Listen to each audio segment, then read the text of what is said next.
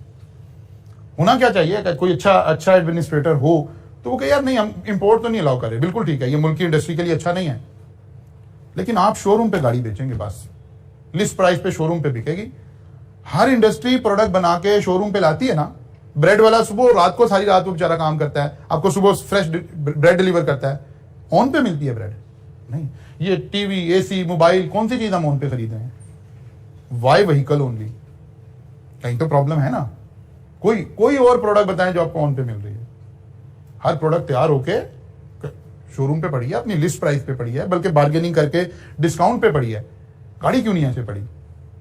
इसका मतलब है कहीं सिस्टम में खराबी है, तो वो उस वजह से ऐसे हो रहा है। अच्छा जी, तो delivery of the product and services, providing reliable services, और इस सर्विसेज से मुराद आफ्टर सेल सर्विसेज है। कि कल भी हमने बात की थी कि अगर आफ्टर सेल आपकी स्ट्रांग है तो एक बड़ा अहम आपके पास फीचर आ गया, आप वैल्यू ऐड करने का एक बेहतरीन जरिया तो यही बात हो सकती है। फिर उसके बाद बुक ने अगर आप आगे चलेंगे तो एक दो चीजें और डिस्कस की हैं, यूजिंग वैल्यू चेन एनालिसिस। अभी उसने कहा कि सवाल में हम क्या कर रहे होंगे, एग्जाम में क्या कर रहे होंगे। The value chain model can be used to make strategic assessment of performance, यानी किसी कंपनी की स्ट्रेटेजिक परफॉर्मेंस हमने देखनी हो तो हम क्या करेंगे। For each part of value chain, each part of value chain का मतलब है वो 9 चीजें, ठीक है। Providing answer to the following question can assess the performance. वो कहते हैं जब आपने वैल्यू चेन लगाकर परफॉर्मेंस असेस करनी हो तो आप इन सवालों का जवाब हर पार्ट के लिए अलग अलग ढूंढ लें तो पता चल जाएगा कि वैल्यू चेन एनालिसिस हो गया। How is value added by this part of the value chain, क्या मतलब, जैसे अभी हम बात करते हुए आ रहे थे कि हमारे पास वैल्यू चेन में कौन कौन से पार्ट आ गए हैं, हमें देखना है इनबाउंड लॉजिस्टिक क्या वैल्यू ऐड कर रही है, कोई कर भी रही है कि नहीं कर रही है। वो कहते नहीं यार हम नॉर्मली लेके चल रहे हैं, कोई वैल्यू ऐड नहीं हो रही है। ना हम मार्केट से हट के कोई परचेजिंग कर पा रहे हैं कि हमारी परचेज लो क्वालिटी की, लो प्राइस हो जाए, ना मार्केट से हट के हम कोई क्वालिटी लेकर आ रहे हैं। एक है आप मतलब फर्ज कर लेते हैं, फिर कोई और इस तरह की एग्जांपल ले लें, कौन सी ले लें, कॉफी की एग्जांपल लेने चलिए, कोई कॉफी शॉप, कौन सी कॉफी शॉप आ गई है, सेकंड करने को चल ले रहे हैं आप, ग्लोरिया जीन्स ले रहे हैं। अच्छा जी, वो कहते हैं यार हमारे कॉफी बीन्स जो है ना, दुनिया के सबसे यूनिक कॉफी बीन्स हम लेकर आ रहे हैं, दुनिया के में सबसे बेहतर क्वालिटी फलां मुल्क में प्रोड्यूस होती है और वहीं के हम बीन यूज कर रहे हैं। इसका मतलब है ये कह रहा है कि हमारा इनबाउंड लॉजिस्टिक वैल्यू क्रिएट कर रही है। फिर वो कहते हैं कि यार उन बीन्स को रखने के लिए फलां सिक्योरिटी में ये चाहिए, ये चाहिए, ये चाहिए, तो ये हमारा जनाब ये स्टैंडर्ड है, ये एसओपी है और ऐसे हम काम कर रहे हैं। इसका मतलब है हम बात कर रहे हैं इनबाउंड लॉजिस्टिक की कि यहां से वैल्यू क्रिएट हो रही है। ठीक होगी बात। फिर ऑपरेशंस, फिर हम कहते हैं नहीं आप जो हमारे पास इक्विपमेंट है कॉफी मेकिंग के लिए, जो बीन्स को रोस्ट करने का हमारा इक्विपमेंट है, जो कॉफी को बनाने के लिए जो मशीनरी है, ये दुनिया की state of the art machinery है, ऐसी मशीनरी किसी और के पास अवेलेबल नहीं। हम फिर दोबारा कह रहे हैं कि हमारा ऑपरेशन जो है they are very strong and they are adding value. Last time मैंने वो जब हम कंप्यूटराइज मैन्युफैक्चरिंग और उसकी बात कर रहे थे तो मैंने मर्सिडीज की आपको मैन्युफैक्चरिंग की एक वीडियो सेंड की थी।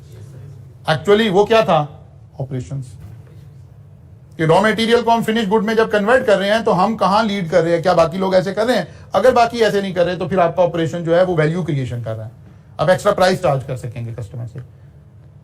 आप अपना ब्रांड ऊपर लेकर जा सकेंगे। आप बताएंगे यार ये हमारा बिल्कुल जो है ना फ्लॉलेस हम प्रोडक्शन कर रहे हैं, इसमें कहीं कोई है ही नहीं, क्योंकि सब कुछ कंप्यूटराइज हो रहा है, सब कुछ ऑटोमेटेड हो रहा है।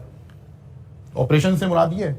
और अगर आप भी सब कुछ वही कर रहे हैं जो सब कर रहे हैं, तो फिर हम कह रहे होंगे कि ठीक है हम प्रोडक्ट सेल कर रहे हैं, लेकिन ये जो ऑपरेशन डिवीजन है ना, ये अलग से वैल्यू ऐड नहीं कर रहा, बल्कि हम रूटीन में काम कर रहे हैं, जैसे बाकी काम कर रहे हैं ऐसे हम काम कर रहे हैं। कोई हमें एज नहीं प्रोवाइड कर रहा, कोई हमें वैल्यू एडिशन अलग से नहीं प्रोवाइड कर रहा। फिर प्रोडक्ट बन गई है तो हमारे पास उसको डिलीवर करने, वो कह रहा है आपको यही बात वो समझा रहा है कि सवाल में आपने अलग अलग इनका आंसर देखना है। How is value added by this part of value chain, अलग अलग अलग अलग अलग अलग हर पार्ट को देखें कि ये पार्ट कोई वैल्यू एडिशन कर रहा है या नहीं कर रहा। सर अगर हम कॉफी एग्जांपल लें, हम कस्टमर को ये थोड़ी बता देते हैं आप कौन से नहीं बता रहे होते हैं, बता रहे होते हैं। आप किसी भी कॉफी शॉप से जाके पूछें, आपसे पूछे कि बीन्स आप कहाँ, बल्कि जो हाई एंड प्रोडक्ट यूज कर रहे हैं वो तो अपनी एड में बताएंगे कि फला जगह के हम यूज कर रहे हैं। अब वो हमारे यहाँ क्योंकि अब वो रह नहीं गया, इंपोर्ट के ऊपर आजकल थोड़ी पाबंदी और वो वाले मसाइल हैं, वरना जो अच्छा पिज्जा बनाने वाला था वो आपको बताता था कि मैं कहाँ की चीज यूज कर रहा हूँ। जाहिर है उसने इसी को तो एक्सप्लॉइट करना है ना, उसने प्रोडक्ट डिफरेंशिएशन क्रिएट कैसे करनी है। उसने बताना है कि यार मैं ऑस्ट्रेलियन चीज यूज कर रहा हूँ, मैं हॉलैंड की फला चीज यूज कर रहा हूँ। ये जो हार्डीज जब आया, हार्डीज ने सबसे पहले एक काम शुरू किया, आपको कर्ली फ्राइज प्रोवाइड करने शुरू किए और ऑनियन रिंग प्रोवाइड करने शुरू किए, और उन्होंने बताया कि हम हॉलैंड के आपको ये प्रोवाइड कर रहे हैं। Lamb Weston was the company, तो उन्होंने बताया कि हम लैम वेस्टर्न कंपनी के आपको यूज करवा रहे हैं। फिर ही तो कस्टमर पे करने के लिए तैयार होगा ना, ठीक है ना। अच्छा जी, नंबर 2 आ गया जी, have the entity been successful in adding value in this part, कि ये कुछ हमने किया तो है, लेकिन क्या इससे हम वैल्यू ऐड भी कर पाए कि नहीं कर पाए हैं, इसको असेस करें पता चलेगा।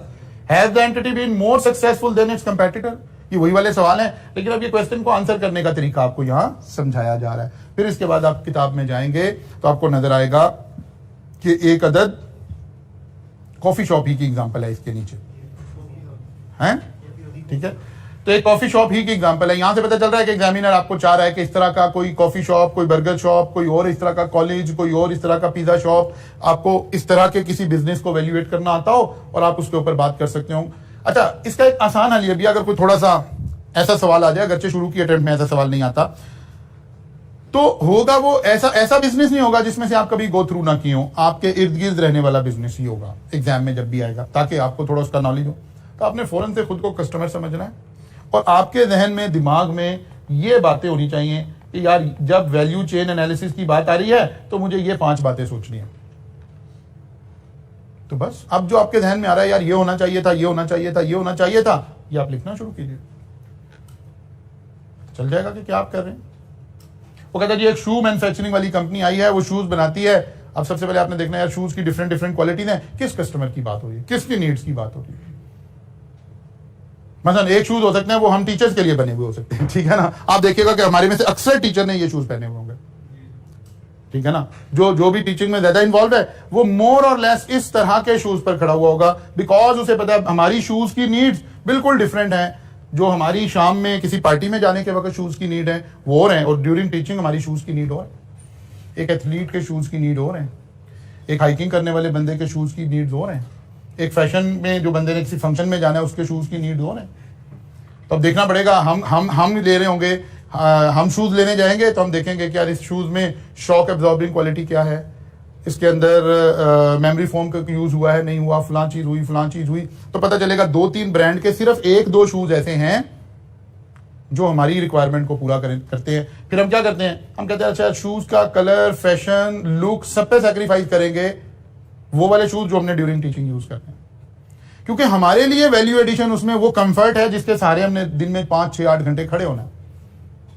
हमें ना उसकी लुक चाहिए ना कोई और चाहिए, कुछ नहीं चाहिए। सब टीचर मोर और लेस थोड़े से दिनों के बाद, जब पहले 3-4 साल टीचिंग करने के बाद फिर उन्हें समझ आती है कि नहीं, सारा टीचर ने सारी टीचिंग 2 चीजों पर खड़े होकर करनी है, एक उसने अपने गले से करनी है, दूसरे उसने अपने शूज पे करनी है। तो वो नीड्स आपको आइडेंटिफाई हो जाएंगी। तो एक्चुअली अगर आप किसी भी सिनेरियो बेस में खुद को कस्टमर एज्यूम कर लें तो आपको खुद ही समझ आ जाएगा कि क्या करना है। गाड़ी में खुद को कस्टमर एज्यूम कर लें, मोबाइल में खुद को कस्टमर एज्यूम कर लें, कोई स्कूल कॉलेज यूनिवर्सिटी का जिक्र आ रहा है, कोई सीए का जिक्र आ रहा है, कोई ऑडिट फर्म का जिक्र आ रहा है, खुद को कस्टमर एज्यूम कर लें वहां का, तो आपको खुद ही पता चलना शुरू हो जाएगा कि वैल्यू एडिशन कैसे हो रही है।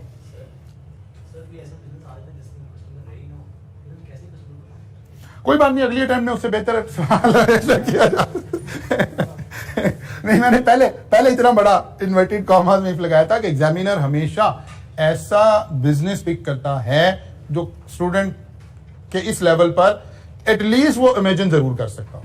सीए फॉर्म की बात है, वहाँ पर कभी सीए की लाइन गई? कोई बात नहीं, अब आप पढ़ रहे हैं ना, ऑडिट पढ़ रहे हैं, सीए को जानते हैं, सीए को मतलब आपके पास है। अब फर्म में आप अगर कस्टमर होंगे यानी ट्रेनिंग स्टूडेंट होंगे, आपकी ख्वाहिशात क्या होंगी? या टाइम पे छुट्टी मिल जाए करे, या लर्निंग मिल जाए, स्टाइपेंड टाइम पे मिल जाए, इस तरह की बातें होंगी ना। तो ये देखें आ रही है ध्यान में। एक्चुअली फर्म में नहीं घुसेगा, वो कॉलेज में आएगा जहां के आप कस्टमर होंगे, वो किसी पिज्जा शॉप में घुसेगा, वो किसी कॉफी शॉप में घुसेगा। एक ट्रेंड ना उस किताब के अंदर वो फुटप्रिंट्स उसके छोड़ जाता है।